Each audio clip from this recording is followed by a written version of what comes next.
मधुबन कॉलनीतील नागरिकांच्या समस्या लवकर सोडवणार नगरसेवक माजी बांधकाम सभापती महावीर ढक्का यांनी मधुबन कॉलनी येथे नागरिकांच्या समस्यांसाठी नागरिकांनी घेतले नगरसेवक महावीर ढक्का यांची भेट। जालना शहरातील मधुबन कॉलनी येथील 15 ते 20 दिवसांपासून नळाला पाणी येत नाही। गेल्या अनेक दिवसांपासून घंटागाडी बंद झाली। 2 दिवसांपासून वीज खंडित झाली।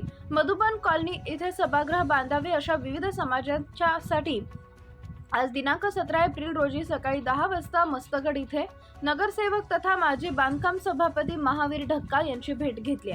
मधुबन कॉलनीतील नागरिकांच्या समस्या समजून नगरसेवक सभापती महावीर ढक्का यांनी पाणी पुरवठा विभागाचे बगडे आणि जालना महानगरपालिकेचे घंटागाडीचे ठेकेदार आणि महावितरण विभागाचे मस्के यांच्याकडे मधुबन कॉलनीतील समस्या सोडवण्याची विनंती केली आहे। मधुबन कॉलनीतील लवकरच समस्या सोडणार असल्याचं नगरसेवक तथा माजी बांधकाम सभापती महावीर ढक्का यांनी मधुबन कॉलनीतील नागरिकांना दिलासा दिलाय।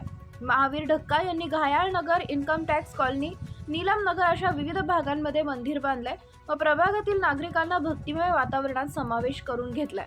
मधुबन कॉलनीतील नागरिकांच्या समस्यांसह मधुबन कॉलनीत सभागृह बांधावे अशी मागणी नागरिकांनी नगरसेवक तथा माजी बांधकाम सभापती महावीर ढक्का यांच्याकडे केली आहे।